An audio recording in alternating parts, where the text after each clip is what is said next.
Mesdames et messieurs, bonjour.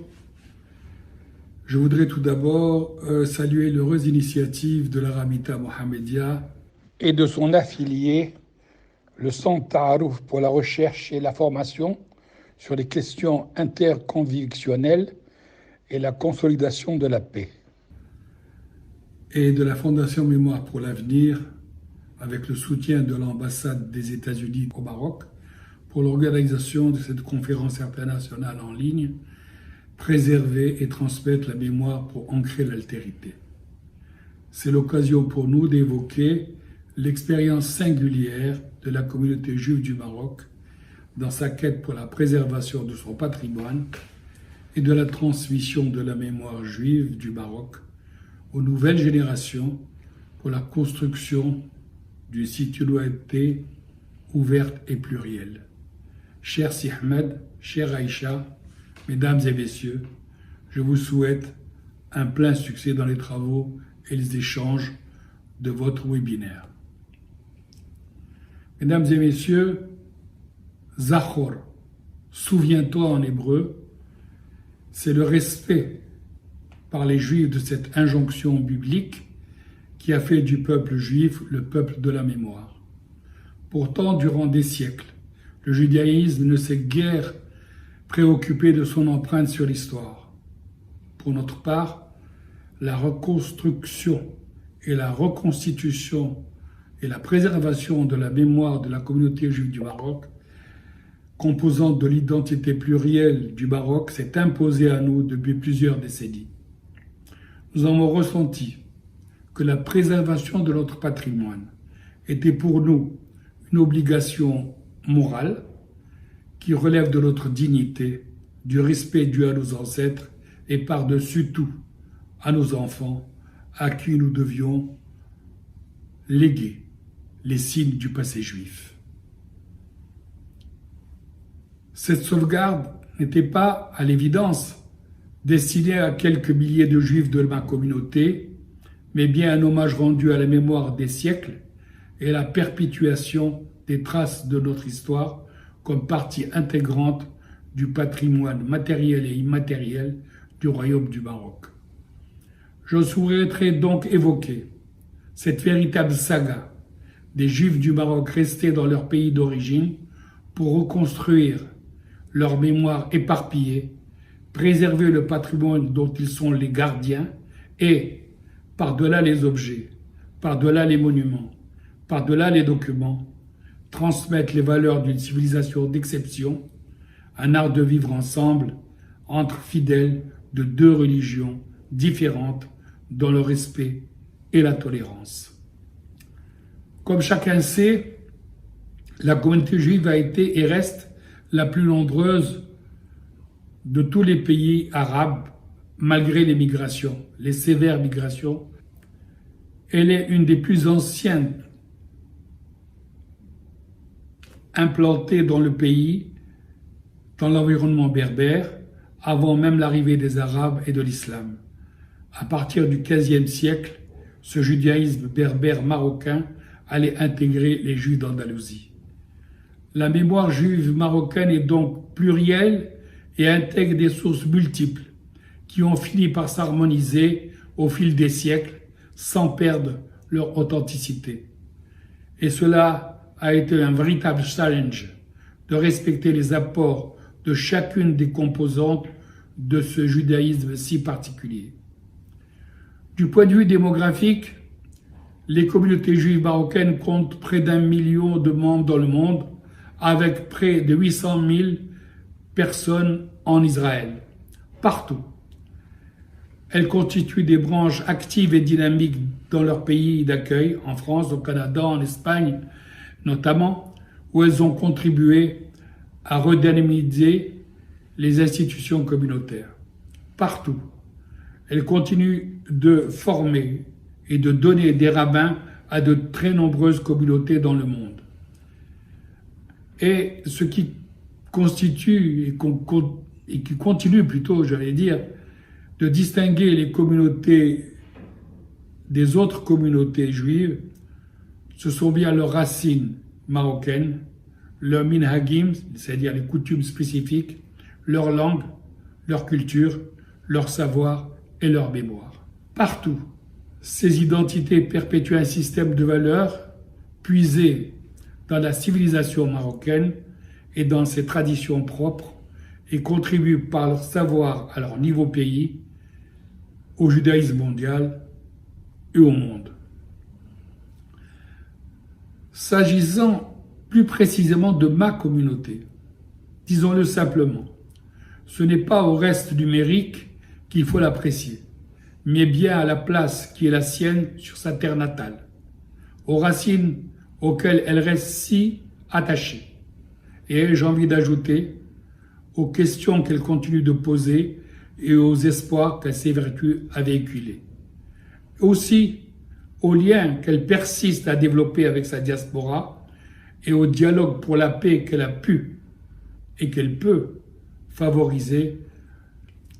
Dans ce contexte, nous avons déployé des efforts soutenus pour continuer à faire vivre notre communauté matricielle du judaïsme marocain, car le risque était grand de voir le judaïsme marocain disparaître de son pays comme société vivante, presque par inadvertance, et sans que le Maroc en eût décidé ainsi. De ce point final, nous ne voulions pas. Nous prenions le pouls de la société. Non seulement il n'y avait ni discrimination, ni animosité à notre égard, mais nous prenions la mesure des sentiments que le départ avait laissés dans la société. Un sentiment de perte, certains diront même d'amputation. Comme le dit le proverbe marocain, un marché sans juif est comme un pain sans sel. Ce faisant, nous avons contribué à écrire une page de notre histoire au présent et nous avons semé des graines qui ont déjà donné de belles pousses pour l'avenir et pour la continuité de l'histoire.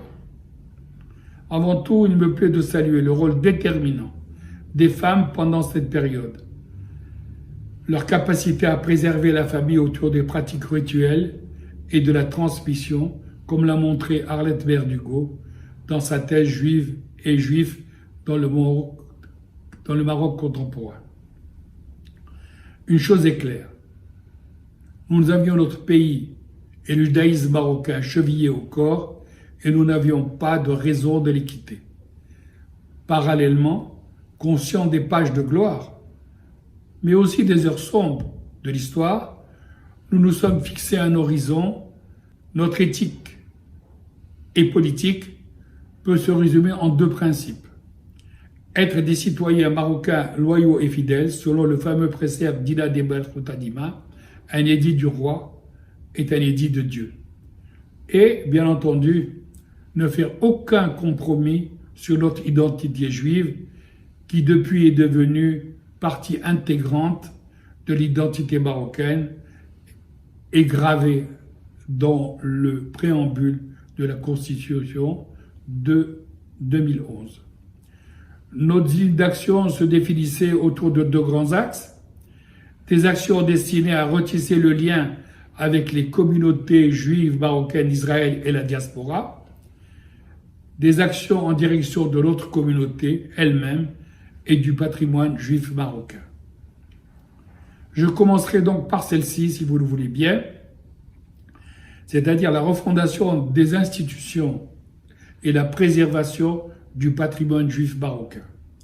Dès 1974, nous avons littéralement refondé la communauté juive marocaine conformément aux traditions et exigences religieuses en la dotant de tous les attributs de toutes les institutions matricielles aptes à lui assurer continuité et pérennité.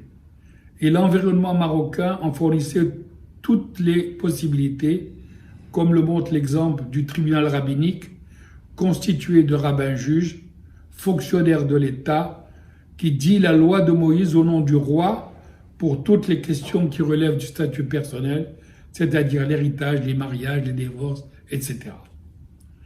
Au quotidien, la vie juive est parfaitement organisée avec ses institutions. Prenons l'exemple de la ville de Casablanca, où l'on compte près de 20 synagogues, un collège, une école talmudique, 2 bibliothèques, 5 restaurants, 10 bouchers, 5 traiteurs, 3 pâtissiers cachers, 2 centres communautaires, et nous avons construit récemment un ambitieux centre communautaire pour notre jeunesse. C'est un pari gagné sur l'avenir. S'agissant du patrimoine immatériel du judaïsme marocain, il est considérable, tant en matière de culture savante, juridique et théologique, poétique et musicale, et mystique, que dans la culture profane, littéraire et linguistique, comme l'atteste le ministre des Affaires islamiques, Ahmed Taoufik. Je cite, « Le patrimoine culturel du Maroc compte quelques 2500 titres écrits et produits avant le XXe siècle par les Juifs marocains, caractérisés par une originalité dans les différents domaines, notamment dans les domaines de la théologie, de la philosophie et de la littérature. » De nombreux travaux poursuivis au Maroc et dans plusieurs pays par des universitaires, juifs et musulmans, documentent ce patrimoine avec une vitalité renouvelée. Parlons, si vous le voulez bien, de la musique. Dans le domaine de la musique, que de chemins parcourus depuis les concerts historiques des Chants de Traverse en 1999, qui ont réuni des milliers de spectateurs venus goûter les mélodies du répertoire judéo-marocain, interprétées par 2 chanteuses, une juive et une musulmane, en hébreu et en arabe. Depuis, le prestigieux Festival des Andalousies, d'Essaouira, la chorale Kinor, les recherches de Maxime Carucci, de Suzanne Haroche, les performances de Tom Cohen avec ses symphoniates, ont remis au goût du jour des trésors de chants populaires enfouis au fond de la mémoire collective. Des chants qui ont rythmé la vie de plusieurs générations sans que l'on sache aujourd'hui qui, juifs ou musulmans, les a composés et les a interprétés. Le Maroc compte plus de 600 lieux saints et le culte des tzadikim, les saints, est l'une des traditions les plus ancrées dans la pratique religieuse d'une partie de la population juive du Maroc. Il est donc très important de souligner que les hiloulot, les pèlerinages traditionnels, les moussem, ont repris au fil des ans. En effet, depuis plus d'une vingtaine d'années, nous nous sommes évertués à réactiver les hiloulot dans les sanctuaires et les lieux saints de toutes les régions. Ces pèlerinages reçoivent tous les ans des milliers de pèlerins et sont devenus des lieux de rencontre de nombreux juifs originaires du Maroc. Ces milliers de pèlerins venus du Canada, de France, d'Israël, du Venezuela et d'ailleurs y accourent chaque année. Ces hiloulot sont l'occasion de retrouvailles dans leur région d'origine de familles éparpillées de par le vaste monde. C'est ainsi que plus de 40 000 pèlerins par an sont accueillis par ma communauté et pour lesquels ils veillent à tout pour que leur séjour, leur pèlerinage se déroule en toute sérénité. Cette prise en charge de l'organisation de la logistique est faite en coordination avec les autorités et les élus locaux. C'est un véritable challenge, mais cela en vaut la peine, car c'est tout un aspect du patrimoine juif marocain et interculturel qui est ainsi revivifié. Dans le domaine de l'enseignement, on compte 2 réseaux scolaires, Ozara-Torah, religieux, et Etihad, plus laïque, qui affichent de brillants résultats avec près de 100% de réussite au baccalauréat français, et certains de nos établissements reçoivent 30% d'élèves musulmans qui apprennent l'hébreu et où les relations entre élèves sont plus que satisfaisantes. Mais la grande majorité, la très grande majorité des jeunes Marocains n'ont aucune notion du judaïsme marocain et il nous tenait à cœur de régler ce problème de transmission en assurant l'inclusion dans les curriculums scolaires de l'enseignement du judaïsme dans tous ses aspects. Depuis plus d'un mois, c'est chose faite. Les premiers manuels scolaires sont entre les mains des élèves de 12 ans, d'autres sont déjà sous presse, et ce n'est que le début d'une véritable révolution qui va secouer le monde arabo-musulman. Et dans ce domaine, nous coopérons étroitement avec le ministère de l'Éducation nationale pour la définition des contenus. Enfin, nous espérons, en coopération avec le ministère de la Culture, inscrire au patrimoine immatériel de l'humanité la fête juive marocaine de la Mimouna. C'est une très belle fête qui symbolise le partage, la tolérance et le vivre ensemble entre juifs et musulmans au Maroc. Elle est célébrée par 1 million de juifs marocains dans le monde qui ouvrent leurs portes et leur cœur à leurs amis et voisins sans aucune distinction de race ou de religion. On comprend dès lors qu'elle est finie par s'imposer comme fête nationale en Israël. Enfin, pour clore ce chapitre du patrimoine immatériel, nous avons eu la conviction de la nécessité de nous doter d'un outil digital de communication performant. Et après 3 ans de construction, nous avons l'avantage aujourd'hui d'annoncer le lancement imminent du website Mimouna, les Juifs du Maroc, qui souhaitent porter le témoignage à travers les âges d'une coexistence exemplaire entre Juifs et musulmans en terre d'islam.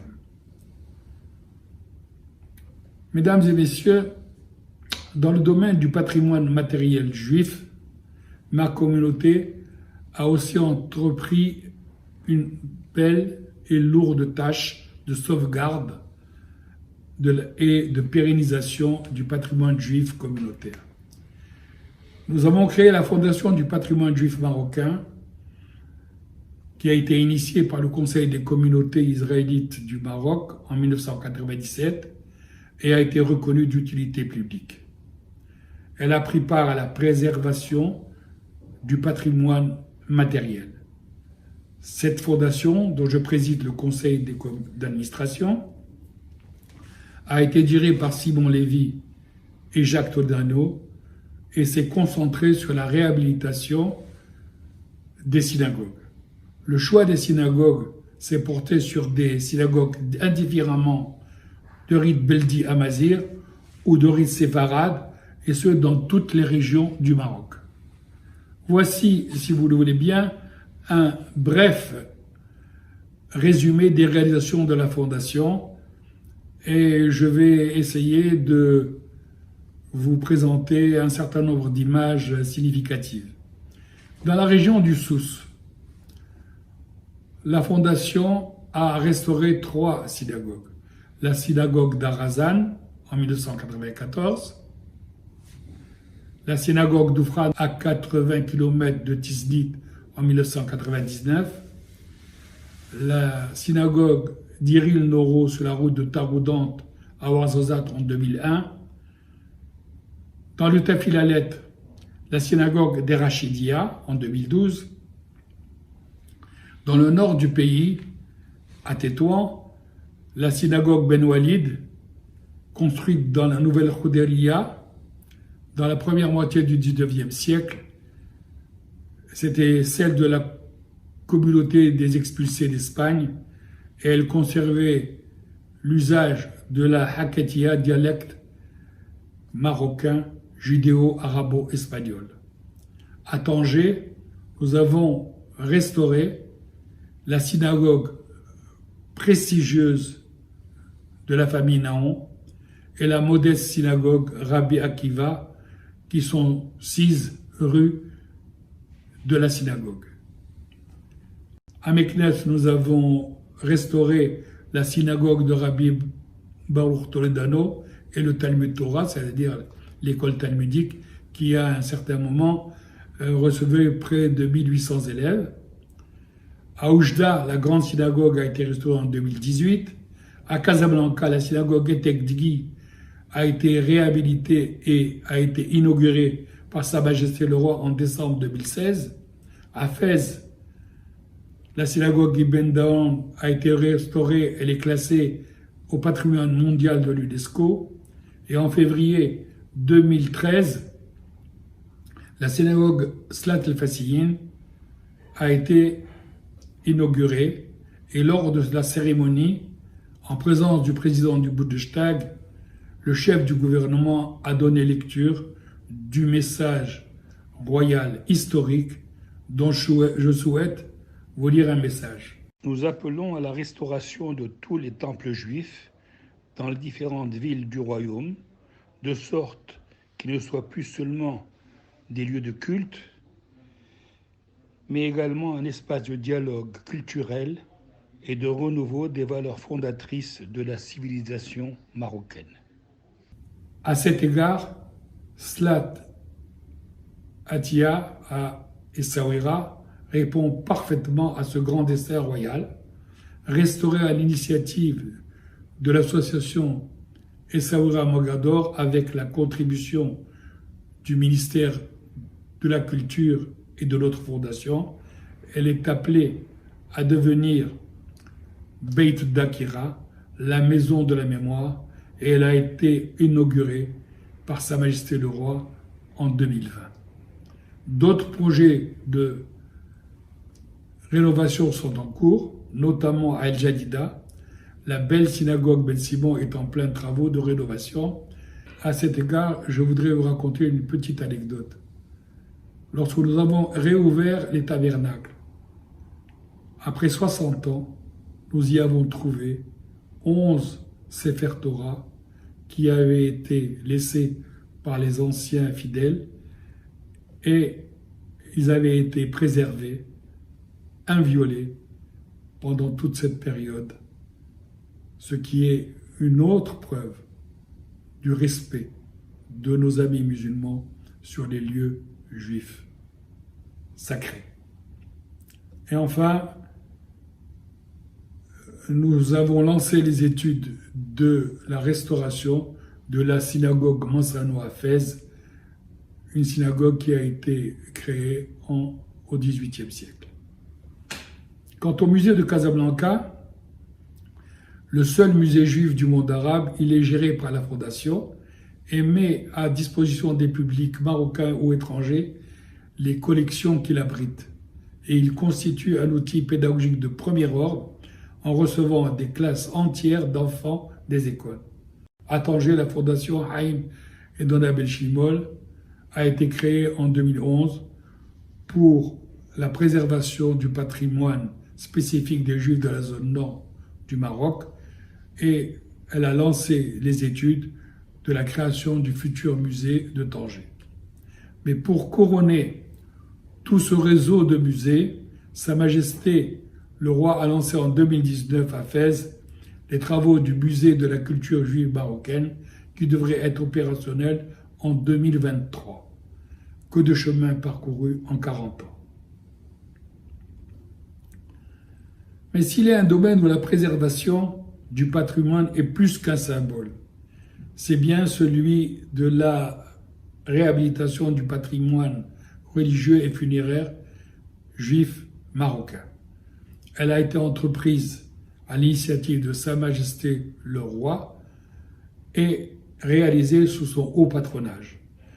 Cette extraordinaire opération, unique dans les annales mondiales, dont Sa Majesté a bien voulu me confier la mise en œuvre, a fait l'objet d'un ouvrage intitulé « Les maisons de la vie » qui a été édité en arabe, en hébreu, en français et en anglais. Elle a été conduite à compter de 2010 et a abouti à la réhabilitation aujourd'hui de 170 cimetières, sanctuaires et mausolées situés dans toutes les régions du royaume.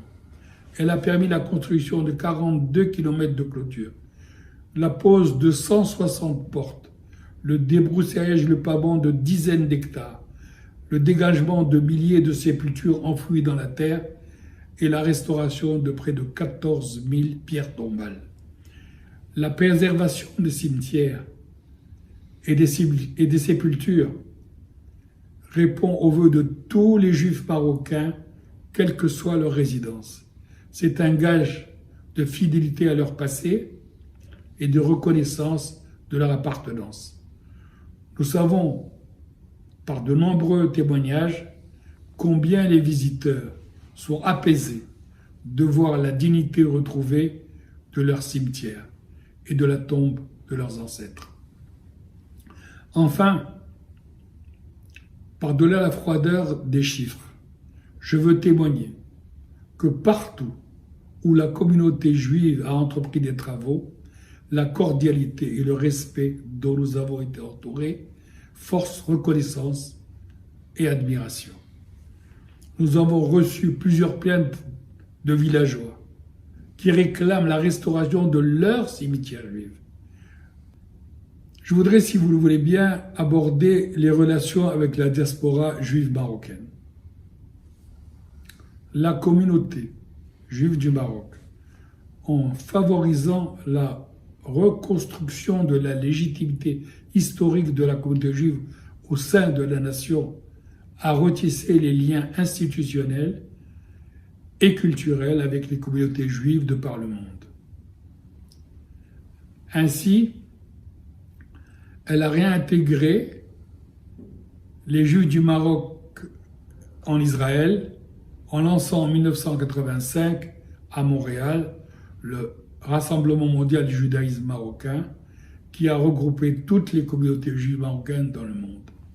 En renouant ces liens, ma communauté a permis que les Juifs originaires du Maroc retrouvent leurs racines. Et depuis 3 décennies, ils peuvent visiter leur village, leur ville, leur maison natale, les tombes de leurs aïeux. Ils sont nombreux à faire connaître leur pays à leurs enfants et à les reconnecter avec les sources de leur mémoire. Par ailleurs, nous nous sommes assignés le dessein d'être des témoins actifs pour favoriser le dialogue interreligieux et la recherche de la paix, pour l'ouverture vers la voie de la modération et du respect de l'autre. Et j'ai quelques repères et références historiques qui me confortent dans une vision optimiste de l'avenir. Ces faits ne sont pas anodins. Ils touchent au cœur des problèmes qui secouent le monde. Nous devons les garder en mémoire. Tout d'abord, face à la barbarie nazie, Mohamed V, Dieu le garde dans sa sainte miséricorde, a pris la défense et la protection de ses sujets juifs et leur a épargné la Shoah. Dans le conflit israélo-palestinien, Feu Hassan II, Dieu le garde dans sa sainte miséricorde, a favorisé la réconciliation des enfants d'Abraham et œuvré, et pendant plusieurs décennies, pour le dialogue pour la paix et la reconnaissance mutuelle, afin que vivent côte à côte et en paix 2 États. Et les récents développements des relations internationales, avec la réactivation par Sa Majesté le Roi Mohamed VI, que Dieu l'assiste, des relations bilatérales avec Israël, montrent que le royaume reste fidèle à ses principes. S'inscrivant dans la continuité de son auguste grand-père, le roi Mohamed VI, dans le message qu'il a adressé en mars 2009, lors du lancement à l'UNESCO du projet LADER, avait déclaré, je cite, « Ma lecture de l'Holocauste et celle de mon peuple ne sont pas celles de l'amnésie. Notre lecture est celle d'une blessure mémorielle que nous savons inscrite dans l'un des chapitres les plus douloureux dans le panthéon du patrimoine universel. » Et que dire d'aujourd'hui? Dans ce cadre, ma communauté perpétue la présence du judaïsme en terre d'islam. C'est un témoin crédible de l'histoire que nous ne souhaitons pas voir disparaître. Nous savons combien il est dur d'être orphelin de son histoire, et je le dis, le royaume du Maroc n'a ni oublié ni renié ses fils.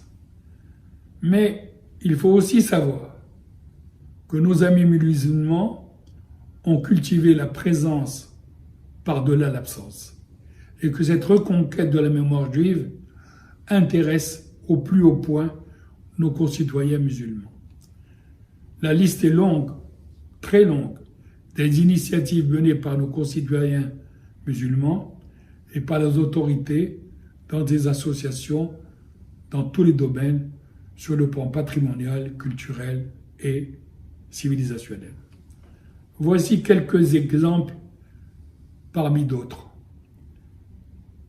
Les archives du Maroc s'évertuent à conserver et à protéger les archives des Juifs du Maroc et multiplie les accords de coopération et d'échange avec les institutions juives du monde comme le Mémorial de la Shoah, le Musée de l'Holocauste de Washington ou l'Alliance israélite universelle.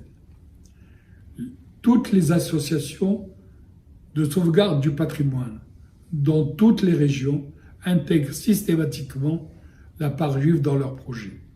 Ainsi, Casa Mémoire a intégré la synagogue Etelgi dans le cadre de la réhabilitation de la Médina de Casablanca. La réhabilitation de la Médina d'Azemmour se fait autour de la place baptisée Rabbi Abraham Moulnes. Les provinces de l'Oriental et du Tafilayet revisitent et intègrent la sauvegarde du patrimoine juif de leur région. Sur le plan de la musique judéo-andalouse, on peut citer le remarquable travail de l'association Ribat el-Fatah. Le Mellah et les rues de Marrakech ont retrouvé leur appellation hébraïque d'origine. Sur le plan universitaire, l'université Mohammed V a créé un groupe de recherche et d'études sur le judaïsme marocain qui a vu le jour depuis 1997.